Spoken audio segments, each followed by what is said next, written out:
In a village, there was a huge hermitage of Gotham Buddha. A famous Buddhist monk lived in that hermitage. There, one of his disciples used to speak a lot.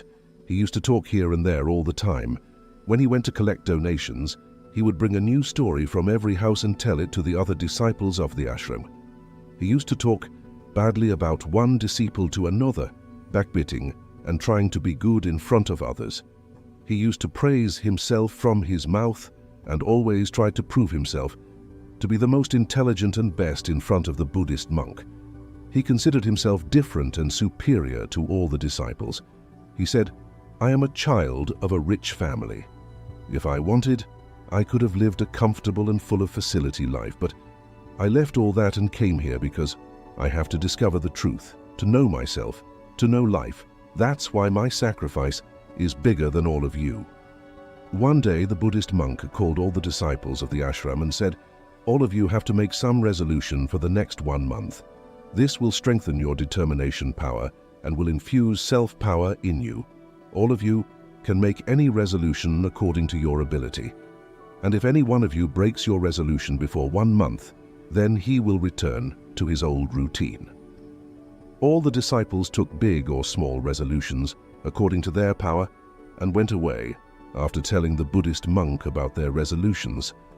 But the disciple who wanted to show himself as different and bigger went directly to the Buddhist monk's cottage and said, "I do not want to take any small resolution, but I want to take a big and great resolution like myself. Please tell me what resolution should be taken." Hearing this, the Buddhist monk smiled and said, "Will you be able to fulfill the resolution given by me? Will it be possible for you to complete it?" "Probably not. That's not possible for you. You will not be able to complete it. That's why you find a resolution." The disciple said, "No, Buddhist monk. Whatever resolution you give me, I will fulfill it." The monk said, "Okay, then you will keep quiet for the next 1 month, won't even take a word out of your mouth. This is your resolution." The disciple said, "Buddhist monk, is this also a resolution?" "This is very easy. Remain silent for a month. You give me some big resolution which is worthy of my ability, which I have a problem in fulfilling." The Buddhist monk said, "First, you fulfill this resolution and show it." The disciple obeyed the Buddhist monk, and he became silent. At the same time, and turned and went out of the hut. He found it much easier to remain silent. He spent 1 day silently, but from the 2nd day, the burden of not speaking started increasing in his mind. On the 3rd day, he started feeling heaviness, and on the 4th day, he started feeling a strange uneasiness, because all the disciples in the ashram were talking to each other. He also wanted to present his side in front of them. He wanted to stop speaking, but his resolve was coming in the way. In this way, a few more days passed, and that disciple fell ill. His head was exploding. He didn't even feel like eating or drinking. He just wanted to speak. He went to the Buddhist monk and sat in front of him and talked to him by writing, "Buddhist monk, I want to speak. I can't breathe without speaking. I am getting out of breath. I feel like I'm losing my mind internally. What should I do? Should I break my resolution?" The Buddhist monk smiled after reading this and said, "Resolutions are only meant to be broken, but the one who fulfills his resolution increases his inner strength. And the one who increases his inner strength, he is on the path of society and awakening." Grows further. Taking the resolution was also in your hands, and breaking it is also in your hands. Many of the disciples have broken their resolve and returned to their old routine. If you are not able to do it, then you can also break your resolve and go back to your old routine. But remember, if you are not able to handle this small resolution today, then how will you be able to handle the rest of your life? The rest of the decision is entirely in your hands. These words of the Buddhist monk hurt the heart of the disciple. He went back without saying anything and locked himself in his hut. He used to come out of the hut only for his essential work and would sit inside the hut for the rest of the time. 15 days had passed, and the resolve of all the disciples in the ashram almost had been broken by now, but his resolve was still on. After taking the resolution till now, he had not uttered a single word. The entire ashram was taken aback by the sudden silence of the person who used to speak so much. After 15 days, He again went to the Buddhist monk and talked to him by writing, "Buddhist monk, I am silent from outside, but there are many voices inside me. There is a lot of whining and complaining. I keep talking inside my mind and keep asking all kinds of questions. The more silent I am from outside, the more noisy I am from within. Is my resolve still on?" The Buddhist monk said, "Yes, your resolution is still going on, but as long as these voices fall into your ears, your mind will keep on speaking because you have a habit of speaking. You may be silent on the outside, but you will be speaking on the inside. You have to go away from these things and these voices." The disciple goes from there after thanking the Buddhist monk. Then he leaves his hut in the morning and goes towards the forest. Many days pass, and the time of resolution is also completed. But the disciple does not return. Everyone in the ashram was afraid that some wild animal might have eaten him. Meanwhile, many efforts were made to find him, but he was nowhere to be found. All the disciples had assumed that the wild animals had made him their prey, but the Buddhist monk did not think so. One day, another disciple of the ashram came to the Buddhist monk and said, "Buddhist monk, what must have happened to that talkative monk of ours? Would the animals have killed him?" The Buddhist monk said, "The animals may have made him their prey, but there could be another reason for his non-return. Maybe he got what he went for." Then the disciple asked, "Buddhist monk, is it so harmful to speak too much?" The Buddhist monk said, "It is often said that one of the many difficulties of being human is the inability to remain silent. We constantly feel the need to speak, even when it is not necessary or when it may lead to negative consequences. A significant portion of our troubles come from our tendency to talk too much. Many family arguments and conflicts are caused by our meaningless chatter.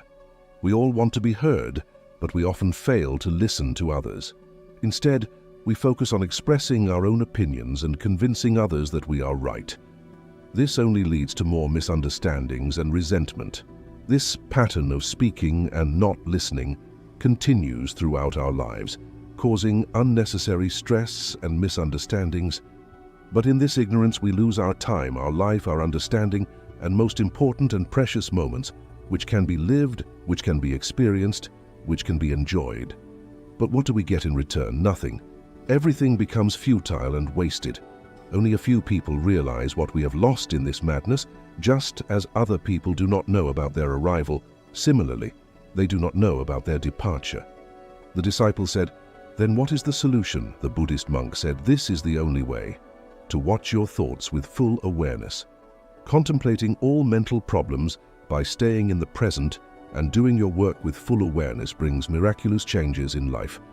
After that, after getting answers to his questions from the Buddhist monk, he bowed down to him and went away from there.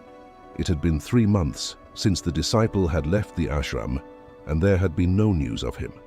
The Buddhist monks had given up hope of his return. One day, to everyone's surprise and happiness, he returned to the ashram. He was not the same person who had left. He had undergone an incredible transformation, and a sense of calmness radiated from him. His face exuded peace and tranquility. As soon as he came to the ashram, all the disciples surrounded him from all sides and started talking. He also started talking to his disciples. Everyone who talked to him felt he was no longer as impatient and talkative as before. Every word came out of his mouth very smoothly and sweetly. After talking to the disciples for a while, he went straight towards the Buddhist monk. He touched the Buddhist monk's feet and said, "Am I still silent? Is my resolution still on?" The monk looked very carefully into the disciple's eyes for some time and said, "Yes, you are still silent. Not a single word is coming out of your mouth, and your resolution is still on." The disciple said, "When I left the ashram, I was silent with my mouth, but there were many voices inside me. There were many questions in my mind, and they were not stopping. So I went to the forest, hoping that there I would find peace, and the chatter of my mind would subside. But the more I went into solitude, the louder the voice inside me grew. I started hearing the old voice inside me. Only then did I realize how wrong I was doing. When I used to say bad things to my family, friends, and Buddhist monks, at that time, I used to feel that I was saying the right thing. Even when I used to backbite and make fun of the Buddhist monks, I used to feel that I was better than them. But that day, I realized for the first time how wrong I used to speak. For a long time, these voices, these complaints, kept going on inside me. But gradually one day, all these voices vanished from inside me. Now I have become silent from inside also. In that dense forest, there was no one to speak from outside, and there was no sound left inside. And I understood the true meaning of silence for the first time that day. There was peace all around me. Although there were still some voices coming, which used to come before, I could not hear them. But now I could hear all those voices clearly.